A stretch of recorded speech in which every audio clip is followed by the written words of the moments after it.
சகோதரர் பக்தசிங் அவர்களின் ஊழியத்திலிருந்து விடாய் துணிக்கேற்ற வார்த்தைகள். மார்ச் மாதம் 13ஆம் தேதி. நீங்கள் என் வார்த்தைகளை உங்கள் இருதயத்திலும் உங்கள் ஆத்மாவிலும் பதித்து அவைகளை உங்கள் கையின் மேல் அடையாளமாக கட்டி உங்கள் கண்களின் நடுவே ஞாபகக்குறியாக வைத்து. உபாகமத்தின் புஸ்தகம் 11வது அதிகாரம் 19வது வசனம். நாகமான் எலிசாவிடம் சென்றான். அவனுடைய வார்த்தையின்படி யோர்தான் நதியில் 7 தரம் மூழ்கியதன் மூலம் அவனது வியாதி குணமானது. அவன் சரீர ரீதியாக மட்டுமல்ல, ஆவிக்குரிய ரீதியாகவும் குணமடைந்தான்.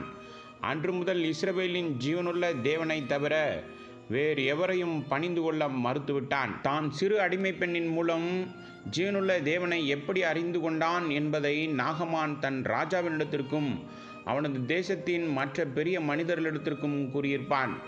எலிசா தீர்க்கதரிசியிடமிருந்து வேறு பலர் தங்கள் வெவ்வேறு தேவைகளுடன் சென்றிருக்க வாய்ப்புள்ளது. ஆனால் நாமான் ஜீவனுள்ள தேவனுடைய சாட்சியாக ஆனான்.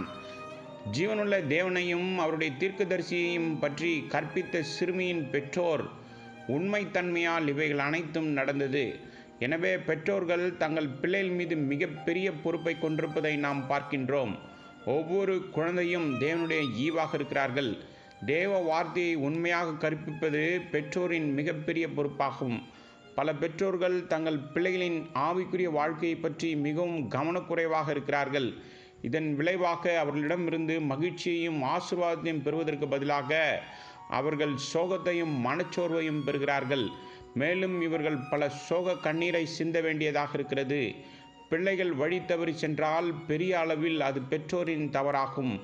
அவர்கள் தங்கள் ஆவிக்குரிய பொறுப்பில் அலட்சியமாகவும் கவனக்குறைவாகவும் இருக்கிறார்கள் என்ற அர்த்தம். அவர்கள் பிள்ளைகளின் சரீர தேவைகளை ஏராளமாக வழங்கியிருக்கலாம். மேலும் அவர்களுக்கு தேவையான பல ஆடைகள், ஏராளமான பொம்மைகள் மற்றும் பல இனிப்பு பொட்டலங்களை வழங்கியிருக்கலாம். ஆனால் அவர்களுக்கு தேவனுடைய வார்த்தையை கற்பிக்கவோ அவர்களுடன் ஜெபிக்கவோ நேரமில்லை.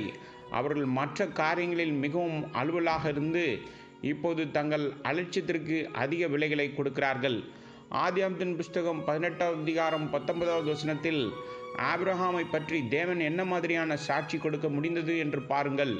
கர்த்தர் ஆபிரகாமுக்கு சொன்னதை நிறைவேற்றும்படியாய் அவன் தன் பிள்ளைகளுக்கும் தனக்கு பின்வரும் வீட்டாருக்கும் நீங்கள் நீதியையும் நியாயத்தையும் செய்து கர்த்தருடைய வழியை காத்து நடவுங்கள் என்று கட்டளையிடுவான் என்பதை அறிந்திருக்கிறேன் என்றார். உங்களுடைய சாட்சி என்ன? உங்களுடைய உயர்கல்வி அல்லது எத்தனை பல்கலைக்கழகங்களில் பட்டம் உள்ளது என்பதை தேவன் அறிய விரும்பவில்லை. உங்கள் மனைவி மற்றும் பிள்ளைகளுடன் நீங்கள் தேவனுடைய வார்த்தையோடு எவ்வளவு நேரம் செலவிடுகிறீர்கள் என்பதை அவர் அறிய விரும்புகிறார். தேவன் ஆபிரகாம் தனது பிள்ளைகளுக்கான கடமையில் உண்மையுள்ளவராக இருப்பதை கண்டபோது அவர் அவனை பற்றி சொன்னதை நினைவு கூறுவதாக கூறினார். பெற்றோர்கள் தங்கள் பங்கை செய்யும் போது தேவனும் அவருடைய பங்கை செய்வார். நமக்கான வாக்குறுதிகள் அனைத்தையும் தேவன் நிறைவேற்றுவார்.